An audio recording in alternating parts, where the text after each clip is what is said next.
This home that I'm in now, my Venice home, is a triplex.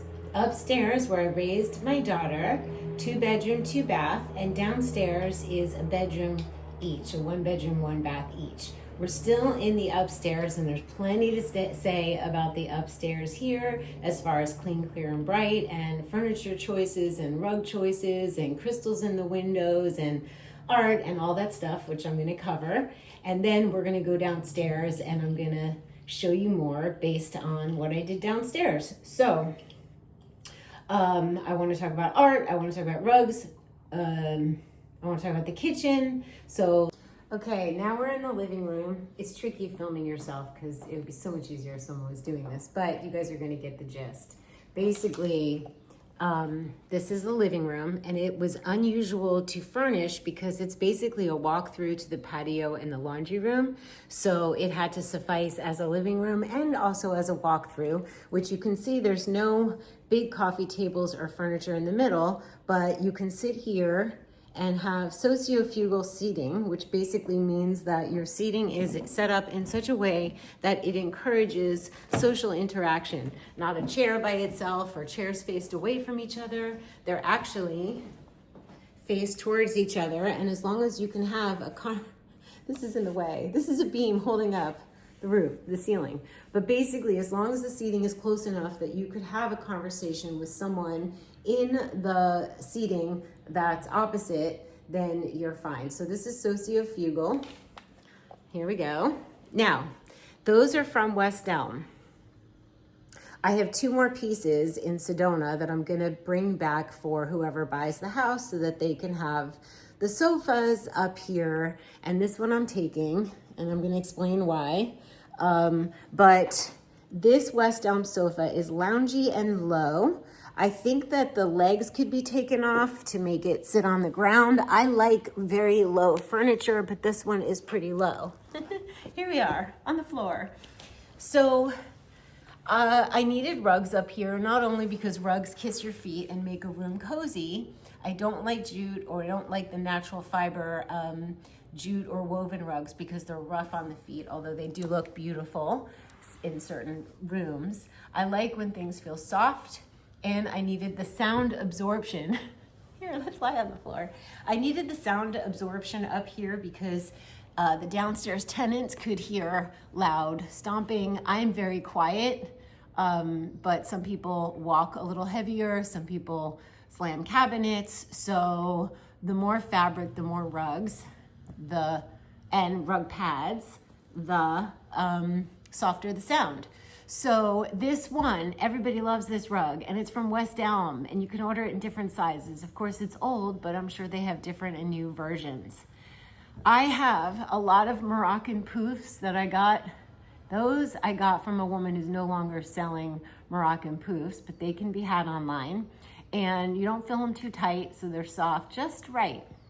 And they make wonderful lounging on the floor with your friends, or putting a tray on them to hold things. So it kind of works as an ottoman, a cushion for your feet when you're sitting on the sofa, lounging on the floor, or putting a tray of your knitting, embroidery, markers, and you can sit on the floor and color and embroider or do whatever, put a book. And these rugs, I don't mind layering rugs, having different ones in the room. It doesn't have to be so traditional, like sofa, coffee table, rug, TV. I prefer if the seating is not facing a TV, because that's like, hey, we're not gonna commune and talk, and we're gonna watch something and face in the same direction. I like when people face each other. That is sociofugal seating. So, this room could handle more poofs, but they're in different parts of the home. And West Elm sectional sofas, low and deep. That's how I like my sofas. So this sofa is low, deep, and on the floor. And I like it because it's low, deep, and on the floor, and super comfortable to sit sociofugally if I sit on one end and somebody sits on the other, we can face each other with a cup of tea and we are having conversation, which is how I like the rooms to be designed. And this painting, when I put the house up for sale, there was really nothing on the walls except for little things, which I'll show you. And I decided to buy a big canvas and paint that so it just didn't look so barren for people. It's kind of like a staging thing, which I ended up loving it. I love the staging paintings. I have no shame about painting a painting to go in a room to tie the room together. It's harmonizing. It's a harmony painting. So that one I did the same up there. And those two little paintings, let me show you, are by Ashley Glazer. She does beautiful oil paintings, and these were just like, I don't know, like $100 each, and pastry and a rose, and I just love them. So there's not a lot of art in this house. I like white walls. I like most of my color on the ground, as you can see. That, I'm holding a heavy tripod. And I don't mind if there's a red one and a pink one and a multicolored one. They all kind of go together. Pillows. Particular about pillows too. Let's put this down and I will show you. So, this one I like for a back pillow. All pillows should be squishy. Sorry about the airplanes. Squishy and cozy, and ones that you don't mind leaning against. If this bothers you, then you just put another one in front of it. But this one just gives texture to the room, and I love it for that. There's a biomat stain on this sofa, so I put a Kantha fabric. I like to collect pretty fabrics to put over sofas. Maybe they have a stain, or maybe you just don't want them to get stained. And so a coordinating fabric, an old Indian fabric, or an African mud cloth are favored fabrics of mine to put over chairs, or, you know, things get grubby. So just put a pretty piece of fabric over them. More pillows over there. Plants in the corner to hide some cords. And these are really great. And movable. So I have these in my van. I have these on the back of all the beds, so that it's really important when you're in bed that you can, in fact, lean back and read or talk, or just have a place to lean up. Headboards are like this, and the pillow kind of softens it. And they're good for sofas and good for on the floor, on the poof. So I'm a big fan of these parachute linens, parachute home, European. They're the European pillow with the European sham. Okay, now what else? In this room, and pretty much every room that's of importance and inhabited in the evening, I have Christmas lights on timers so that the lights go on at the appropriate time and they go off before I go to sleep. And on this sofa, I put a sheepskin. I don't know, I like the texture. It's a fake one. It's a fake sheepskin. I have on the wall over there, you could see where my bags are hanging. Those are round coat hooks or bag hooks with a little mirror so you can check yourself before you leave the house. And the chandelier that's there does two things. It lights up the hallway in such a pretty way, and it also is a feng shui cure in that crystals will stop chi from moving too quickly out of your home. And if your stairwell leads down and there's more than 3 feet at the landing before you have the front door, you're fine. But if it's 3 feet or if it feels close, it means the chi rushes down the stairs. That means the chi, your money, your energy is rushing down the stairs, out the door, into the street. You want to slow it down with a crystal. So there's a crystal inside the wall above the vent, and there's a crystal chandelier to slow down the chi. So it served as two beautiful things. Beautiful lighting on dimmers. Somebody reminded me that in older homes, dimmers can actually throw off more EMFs than a light switch that goes on and off, and that's true, except if you buy an expensive dimmer that's EMF protection, which I did in Sedona. That's what you want to do with dimmers. Otherwise, in an older home, it can throw off electromagnetic energy frequencies. So incandescent lights only. That's bulbs, old-fashioned incandescent, not LED. And as much light every morning, I open blinds and I open windows so I can get air and chi flowing throughout the house. I have plants and a crystal in the corner. Now I'm just noting 3 plants just got left there, and that's the love area. You don't want 3. I need to remove 1. You want 2. Unless you want 3. You want 2. You want 2 of things in your love area. 2 crystals, not 1. 2 plants, not 3 or 1. If you are in fact looking for partnership. Which, even if you're not, it's good to have 2s. 2 crystals are going to go there right now. Or 1 to go inside the amethyst. Let's go do that. And take away one of the 3 plants that are there. I'm going to put a crystal here. And I'm going to take away a plant here. And this could just be used as a side table. I love little side tables, you guys. Love, love, love. Little side tables to go anywhere, so that if you're working on your computer or you want to put your excuse me, if you want to put your tonic or coffee down, you have a place. I have one on my egg chair, my 1960s, I think it's 60s egg chair out there. I have 2 more chairs that match it downstairs. We're going to take a look at the courtyard at some point. But little tables, if you can pick up a little side table to go anywhere around your seating, is so helpful. The table that you are resting on right now, this is funny. You just think unconventionally, but this table, I got Herbie some furniture at Home Depot for his outside patio, and this table was there, and it was not expensive, but it's beautifully weathered, and there's just something about it that's just got so much charm, and it works perfectly as a very light coffee table. I believe that coffee tables should be light, because what if all of a sudden you want to do yoga, or you want to dance? You should be, or you want to spread out and lie around and watch something, or lounge. You should be able to easily, by yourself, pick up the coffee table and move it. That's my feeling. If you have a small home and your room needs to be multi-purpose, of course, if you have a set living room and a set another loungy room, I still would probably do this.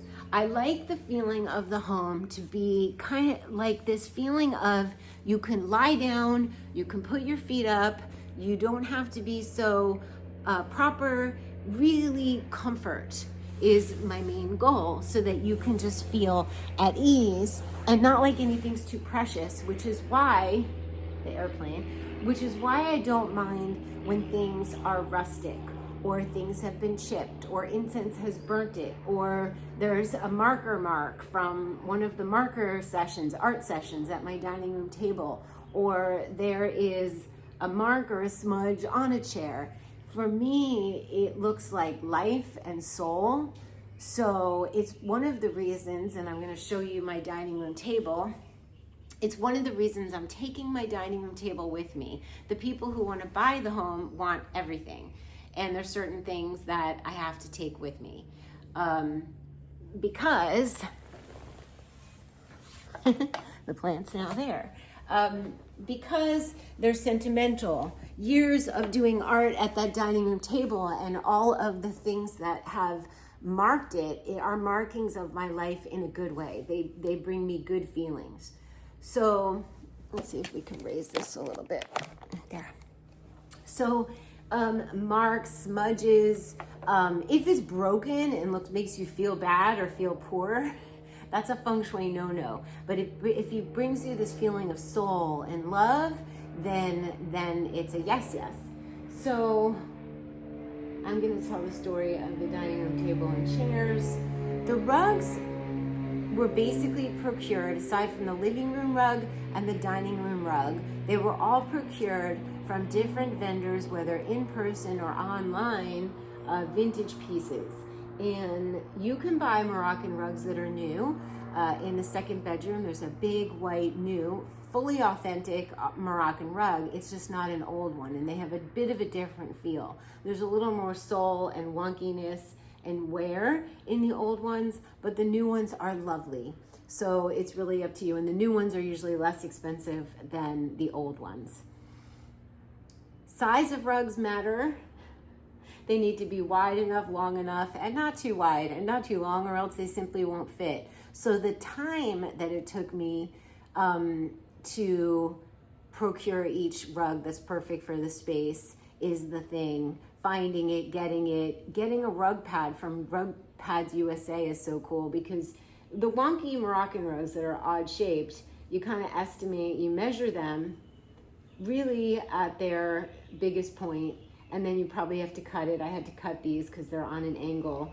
But Rug Pad USA, let's say you have like a 5x8 rug, they will automatically, when you go to order, subtract an inch or two so that you don't have to cut the rug. They will automatically shrink it a bit so that you can just place it under the rug. But for the Moroccan rugs that are odd shaped and sizes, you do have to cut them. So all of these were ordered, measured, then the rug pad measured. I have flashbacks of remembering, oh yeah, I remember when I got that rug and I had to get the rug pad and I did this and I placed it there and then I moved it. Some of the smaller ones just get moved around. They can go in different places. But for example, the big one, the long one, that's a special size because it's narrower than a typical runner and it is longer. It was the right length. I remember when I found it, I was like, oh my God, I love the color, and it's the perfect length and the perfect width for right there. And it prevents hearing the walking from upstairs to downstairs. So that was an absolute score. When I want to have my rugs cleaned, I call a guy who comes and picks them up, washes them, brings them back.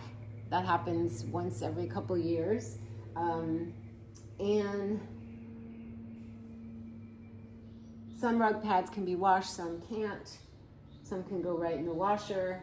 The thick, heavy ones cannot. They just get a good vacuum. And I guess we'll go in the kitchen. Anything else about this living room? Well, we can look again at the painting that I did. I just did it right up here. I propped it on a table and I picked the colors that I love and tried to pick up one or two of the colors that existed in the living room. The magenta does not, but I love magenta, but the coral does and the off-white does. So pick a color, pick a couple base colors like of your sofa or of your rug. If you want to do your own painting, you just buy a big canvas and you pick some colors that go with the room and then add some colors that you like and just do something abstract. Squishy pillows. But I don't like, and I tell the housekeepers this, I like when the pillow looks like a pillow. I don't like when they karate chop. I don't like that. It does not look natural. I like it to look like somebody just sat in it and got up and looks, that's why I like my bed a little rumpled. The sofa, not quite perfect. These are the thickest covering of any pillow that I got, but they're still squishy. These are cactus silk pillows, Moroccan, and I love them. They have a little more structure, so they go in the back, and I just kind of throw them, and then I sit back on them. There we go. Oh, the sofa's so good. Mostly when you're picking a sofa, you want to picture how you're going to use it. Are you going to lie down and read? Do you want to just be sitting like this? Do you want it structured? Low to the ground, deep, and a back, a side arm, so that you can lean back. That's super important. My plants, I do dust and wipe, and I do need to water. Not too much stuff around, you guys. Like really simple, beautiful, or everything that's utilitarian really should be as beautiful as you can manage. And then the other things in your home should be beautiful or just give you this feeling of like, ah. And if it's just extra, then it's just extra and we don't need it. And it actually starts cluttering not only our home, but our psyche. Because I'm gonna say it again, things speak to you whether you're listening or not. So pay attention, like let them speak to you and say, I don't wanna be here, or are you sure about this? Are you sure about me? Your next door neighbor might want me. You can have beautiful experiences. One of you said that you used to bring to Goodwill and they would like break things when you dropped them off, and I forget who it was, but you put something out in front of your house and somebody came and they fell in love with it and took it, and that might be a better exchange. So in essence, when we declutter, it's really not our business where something ends up. However, it can make us feel really good to gift it to someone who we know will love it. Like when you're selling a house or getting rid of a sofa, it's like you could be just making someone's whole life by doing that. And if you have something that makes you feel bad, I would rather, if I had a sofa that made me feel bad, I'd rather have no sofa and a rug and some pillows on the floor, create space for the new sofa to come in, either purchased and or gifted to me. Magic like that happens when you let go of something that makes you feel bad and you just create empty space. Remember that the universe does not like empty space for too long and will fill it. You might go outside and find a sofa, a neighbor giving away a sofa, or somebody needs to get rid of their sofa and you buy it for very cheap. So there's so much stuff out in the world, and if you've ever tried to sell anything, you know that it does not get the price you think it should get. So many things can be procured so easily that do not have to do with you walking into a store and buying something new and crappy because you need a filler. So consider that it already exists out there for free or very inexpensive. Now, it's kind of like an outfit. When let's say you find some thrift store stuff, but you have a really expensive pair of shoes, or this jacket's really quality, but the rest of the stuff isn't. Mixing things that are like not super high end with things that are kind of give out a balance, just like having different colors and different textures. So consider that, first of all, expensive doesn't always mean in good taste, for sure. Okay? Piecemeal. And be patient, right? Here's another little painting. I like to put one little painting. I like really little or really big. Okay, kitchen. This is where it all began. I think I'll start another video. Is there anything else I want to say about... I think I did. I talked about the curtains. Look how beautiful these curtains look blowing in the wind. See if you can place curtains. This is just a hallway. And if you can place something that's going to blow in the wind, you're going to actually see the chi be free. I did this room. Yesterday. That's my nod to a throw pillow, not too big. I usually don't like decorative pillows, but this room needed that color. So cute. We're going to talk about bed placement when we go downstairs. This is, you see I leave the doors open to get the breeze. That one pink room is like a rose quartz jewel. And I think that's it for this portion of the house. I'm sure I'll think of something tomorrow about it, but in general, really simple, really fresh, comfy, yet refreshing, right? Like, what did somebody say last night? I remind them of their mom, whose home always felt so good. It was coming home to like a fresh air and comfort at the same time. So we're gonna discuss all this. This is coming next.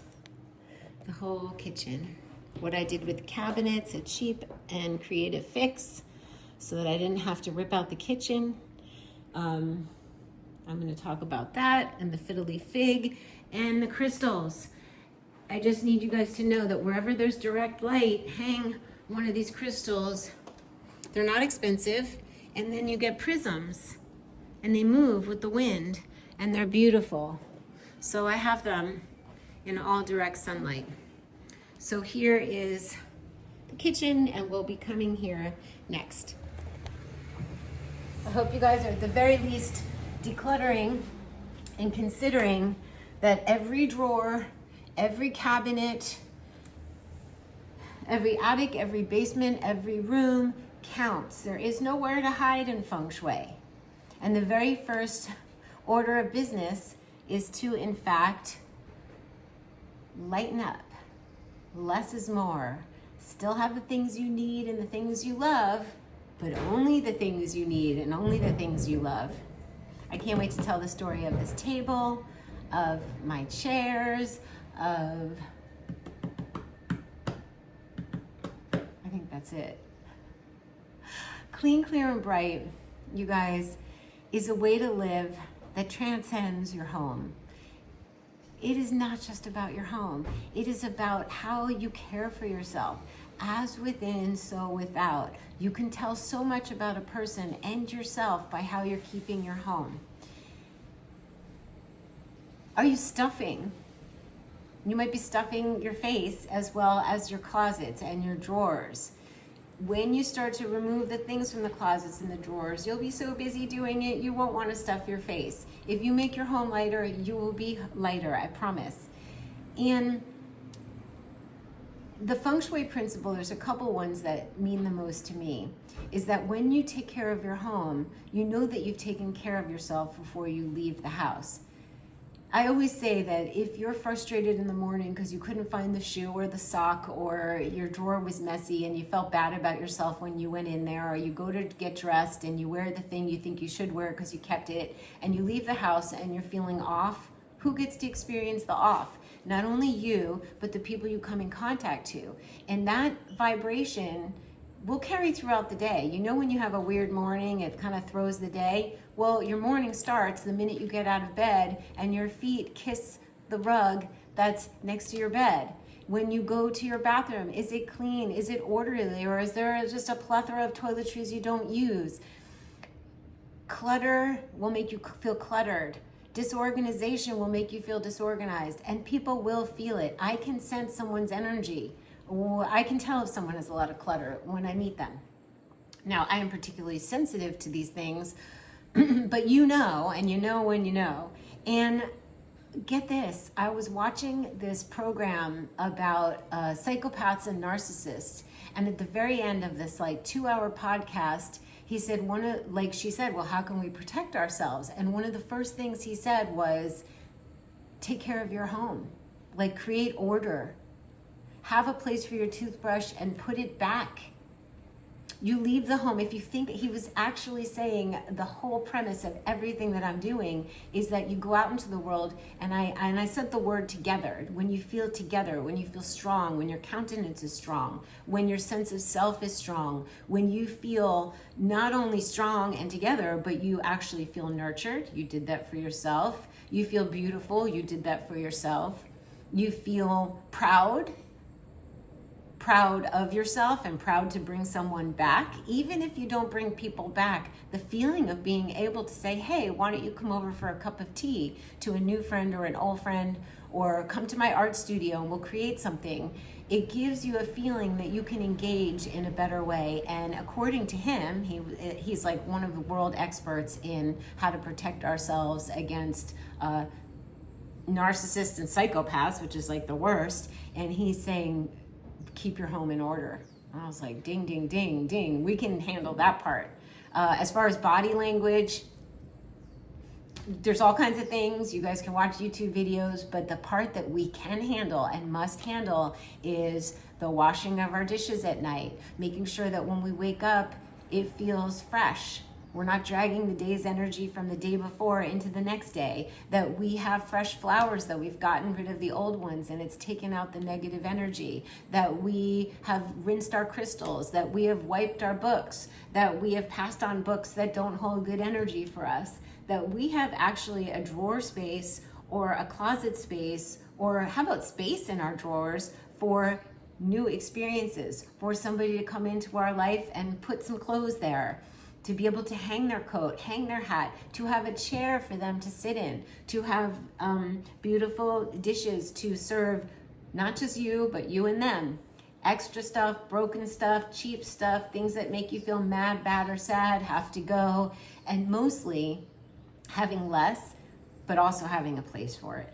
And then all the things that I'm showing are the healthy flora that make your home feel like, when you declutter, you feel like, but when you add the healthy flora, literally, or the paintings, or the beautiful rug, and believe me, you can procure these things for not a lot of money. Start going to estate sales, thrift stores. You'd be so surprised at the things that make you go, smile.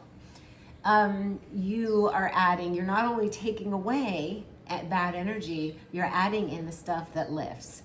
And that's what I've been talking about, what things lift. The fiddly fig blowing in the wind with prisms, that's lifting. Get a spider plant, even though they're pointy and not great feng shui, they clean the air. Fiddly figs are one of my favorites because round leaves don't send Sha energy. They are soft and friendly and welcoming. But snake plants, at least their points go straight up and they will be cleaning your air for you.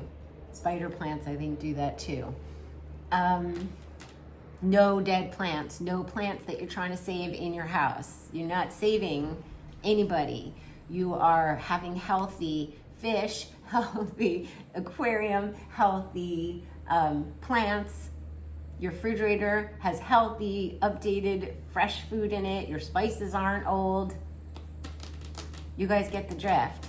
This home feels so good. I can honestly say that it took me a long time, a lot of decluttering, and it feels like heaven. It really does. It feels magic. And that's the idea, to have it feel open and fresh enough that you are like, and then you leave the house that way. Now, that guy that I was referring to said that it's actually a level of protection to have your home orderly. I'm saying that it begets opportunities. It makes you friendlier. It makes you stand up straighter and feel better about yourself. It's like when you're wearing something that is your right seasonal color or fits you nicely and you feel good. Take it back a step, as within, so without. Your home is the energy that comes with you. And it could be a 1-bedroom. It could be your van. It doesn't have to be a big home. Whatever space you're in can be feng shuied. And I hope I get to how to find your love area, how to find your wealth area, how to find what I just did, like, oh, there's 3 plants. Like, how'd that happen? Somebody's staging here, put 3 plants there. I didn't notice it. I just noticed it. So funny. Whenever I do feng shui or help someone else, I always hear a message that's meant for me too. So by helping others, we help ourselves. By helping ourselves with all this, we definitely help others. I promise you. It's like weight loss, happiness, opportunities, protection.